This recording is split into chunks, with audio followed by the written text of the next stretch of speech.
Hello and welcome to KIKAO, your weekly focus on Africa's agriculture.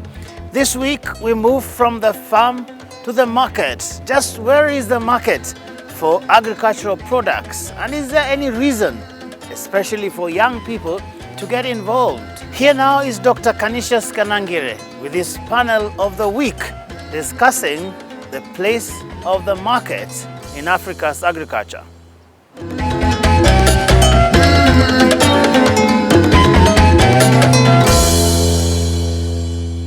Farmers in most of Sub-Saharan African countries, especially smallholder farmers, are doing their best to produce various crops and carry out other farming activities, including livestock keeping, to feed their families and make a living.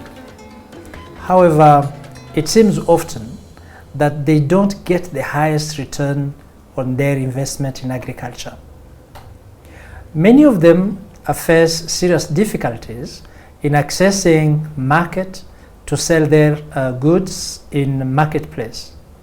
They are constrained by their remote locations, high transportation costs, limited knowledge about which value chains are profitable, lack of business skills, and the bargaining power to interact with other market players on equal terms.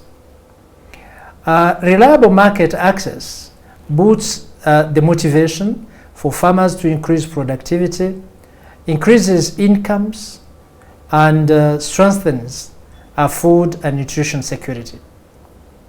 It can contribute to the reduction of poverty and hunger if appropriate measures are taken to reduce market risks and unequal market powers. So, how do we ensure these farmers get their efforts worth in terms of return on investment? How do we enhance their understanding of the market environment in which they operate? On this episode of KIKAO, we will explore these questions to understand how Africa can turn its smallholder farmers into more effective and productive members of the community.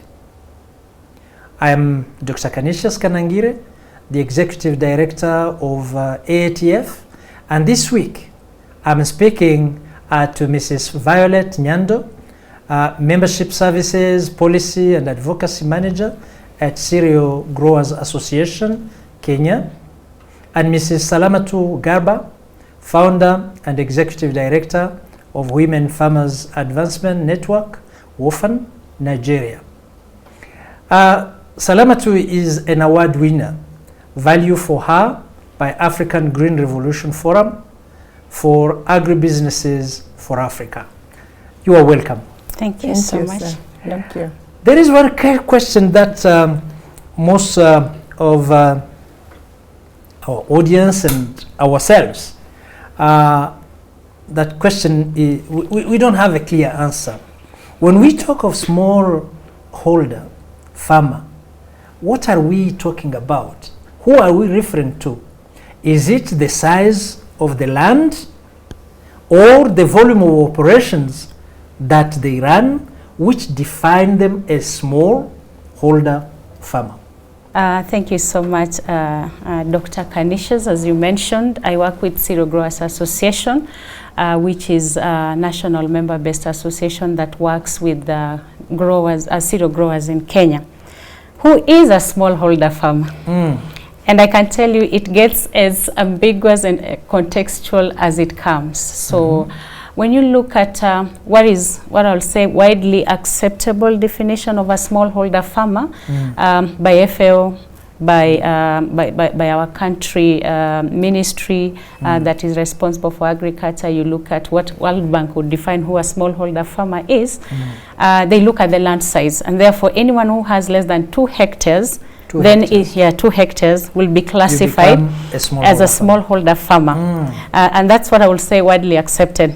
But then when you look at country-specific conditions, 2 hectares could be a large-scale farmer in some context. So if you go by that, then that would be a smallholder farmer. Now, I would also want to define a smallholder farmer on the basis of their scale of operation. Anyone who gets into farming mainly for purposes of subsistence, up to 90% of what they do goes into subsistence, I will classify them as smallholder farmers. And then there's another definition. If you have 2 hectares, which in the context we are saying is a smallholder farmer, if you are growing wheat on a 2-hectare piece of land, then you're a smallholder farmer. But if you are growing herbs, which is a high-value crop, on 2 hectares, then you can as well be classified as a large-scale farmer. Because now that one is based on the enterprise that you are engaged in. Yeah? And then you come to associations like Zero Growers Association. We have our own contextualized way of defining who a smallholder farmer is. Because then we are looking at the context of the country and trying to see, being a member-based organization, how do we then appreciate that farmers are not uniform? We have those ones who are medium-scale, large-scale farmers, and smallholder farmers. So that one then becomes a contextualized, institutional-based definition. Then last but not least, look at the agroecological zones, the way they are distributed, including the demographics, especially on population. Now, in the Kenyan context, we have the ASALs. I could be staying somewhere in Marsabit and I have 1,000 acres of land. And I compare myself with a farmer who is in Kiambu, a highly populated area, who has about 5 acres. Now, a farmer in Kiambu, in a highly densely populated area with 5 hectares, which is a high potential area, becomes a large-scale farmer. As compared to the one who is in the ASAL. So I think I want to believe when it comes to defining a smallholder farmer, it has to be contextualized. But for purposes of appreciating and trying to just define who it is, then we can adopt anyone who has less than 2 hectares. Yes, I think what you said is very, very informative to us and to our listeners on the definition. Indeed, it is very complicated. But then 2 hectares and lower, that is small. Subsistence mainly, 90% as you said, it is subsistence farming.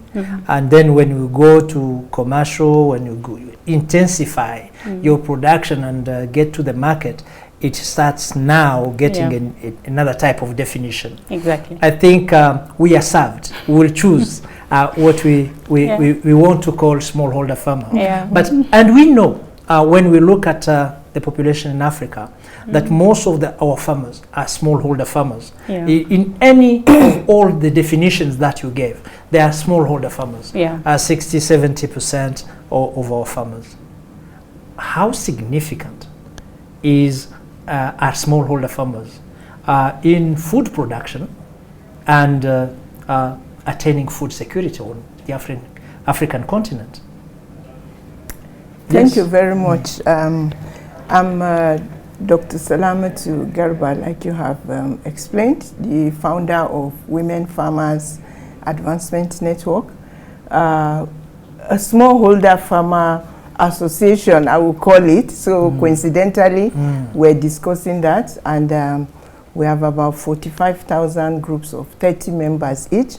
So I'll be talking in the context of experience of this number of farmers that we'll work with. For the question that you have asked, our classification is like in 3 sections, because even this subsistence we're talking about, they fall within different categories. There are these farmers that farm only to feed their family, and it doesn't take them a circle. And they are people that depend mostly on rain-fed agriculture. They have nothing to back it up, and they get less than 50% expected output from their farmers because they lack extension services and other benefits that they require. And this makes them dependent to live from hand to mouth. But looking at their population in Africa, they make up like 70 to 80%, like everybody has rightly said. So these people are making the food security a problem in Africa, because we're not building the capacity of these people to feed into the system that will make all of us to survive. So I see them as a very relevant segment of agriculture in Africa that we are neglecting. Again, these are people that they are mostly malnourished, and we forget that they need to remain healthy to be able to feed into the system. Yeah. So these are all the areas that we put together to look at the level of the smallholder farmers. Now, how relevant they are? They are more than 90% relevant, like I have said, to every segment of our economy. And leaving them behind, I think, is a big threat to all of us. Yeah, I think it is very, very interesting, and I would say a bit frustrating to see a so important portion of our population involved in agriculture as smallholder farmer, and yet they don't produce enough for them to get income to improve their own lives and livelihoods. So she said they are undernourished. They have, those are the one actually many times they characterize as African farmer, dirty, poor, and everything. And they are very significant. They are. Because there are many, they produce enough for to feed a huge portion of population, taking their families and a few others. But then they need to be taken care of in a certain way, because they spend a lot of time on the farm. They produce very minimum, and at the end of the day, they don't get the return of the investment and time they put in the agriculture. Yes. So what can we do? Why these people are not getting the fair share of their effort? Why aren't they getting the benefit, the return from so many investment in time and in resources that they put in farming? Okay. I want to respond to that, Doc, but just to add on what my fellow colleague has mentioned is that when it comes to food security, smallholder farmers are very important. Not only are they producing for themselves, but they are also producing a diverse variety of foods to ensure that there is food security, and then there's the nutrition security aspect of it. They play a very significant role of making sure we have a variety of foods on the table, including animal-based products. So that's how they are important, especially when it comes to the economies, the African economies, in terms of sustaining the food nutrition. Now to the question, you are asking, why is it that we're not seeing? We're not seeing the value. I'll respond this way. By the fact that they are small in their operation, and by the fact that they are not well structured in terms of production and marketing, that in itself works against them. And therefore they do not have the economies of scale to have the bargaining power. So what happens? The intermediary players along the value chain then are the ones who get value that was meant for the farmer.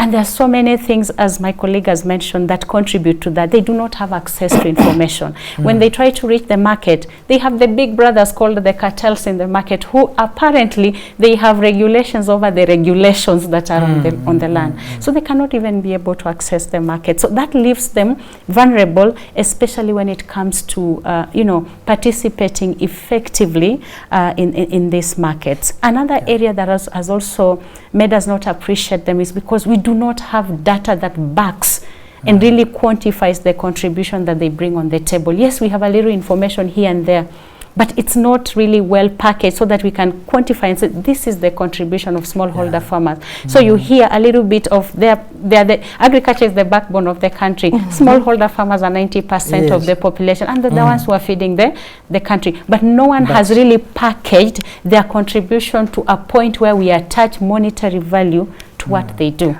So what happens when the government comes up with programs and projects, they try to pump it into the smallholder farmers, but we are a nation, or rather a continent, that never learns. So Dr. Canisius comes with a program, and because you want to be seen as AATF, you don't want to build on what Cereal Growers Association is doing. So what do? We keep on reinventing the wheel.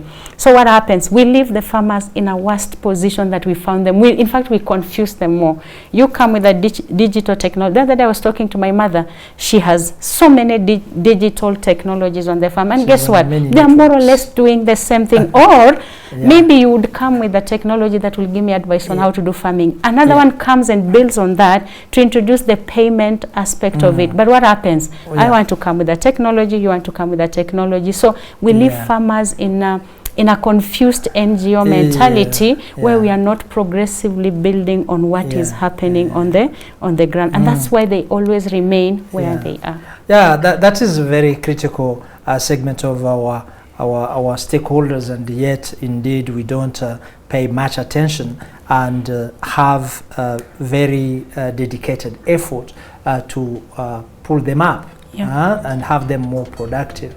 You talked about the market, where they are very vulnerable because even the few producers they have, they don't get a reliable market for that. Let's take a break, and then when we come, we'll look at all those factors which would probably transform the livelihoods of many smallholder farmers. Okay.